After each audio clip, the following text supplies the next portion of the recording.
छोटी चिड़िया का आसमान। एक बार की बात है।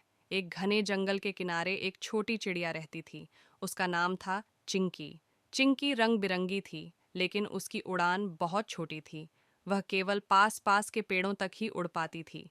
जंगल के बाकी पक्षी उसे चिढ़ाते थे, तुम्हारी उड़ान इतनी छोटी क्यों है? तुम्हें आसमान छूने की कोई चाह नहीं? चिंकी मुस्कुराकर जवाब देती, मुझे आसमान छूने से ज्यादा अपने घोंसले में खुशी मिलती है। लेकिन भीतर भीतर चिंकी आसमान की ऊंचाइयों को छूने का सपना देखती थी। एक दिन उसने निश्चय किया कि वह अपने डर को हराकर ऊंचा उड़ने की कोशिश करेगी। नई शुरुआत चिंकी रोजाना सुबह उठकर उड़ने का अभ्यास करने लगी। वह छोटे छोटे कदम उठाती और थोड़ी थोड़ी ऊंचाई तक जाती। कभी कभी वह गिर जाती तो कभी पंख थक जाते, लेकिन उसने हार नहीं मानी। जंगल में एक पुराना उल्लू रहता था जो उसे देखता रहता था। एक दिन उसने पूछा, तुम इतनी मेहनत क्यों कर रही हो छोटी चिड़िया? चिंकी ने कहा, मैं आसमान छूना चाहती हूँ। मुझे पता है मैं कर सकती हूँ।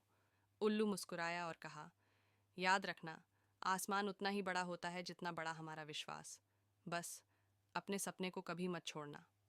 बड़ी उड़ान कई हफ्तों की मेहनत के बाद एक दिन चिंकी ने हिम्मत जुटाई और आसमान की ओर उड़ चली।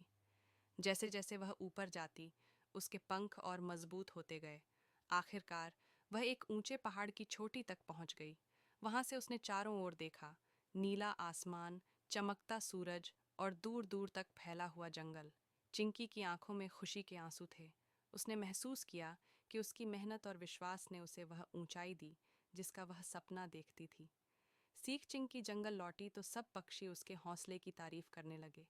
चिंकी ने मुस्कुराकर कहा, हर कोई आसमान छू सकता है, बस अपने सपनों पर विश्वास और मेहनत जरूरी है। मेरा आसमान मेरा सपना है और मैं इसे पाने में सफल रही। इस तरह छोटी चिड़िया चिंकी ने साबित किया कि छोटे पंख भी बड़े सपनों को पूरा कर सकते हैं।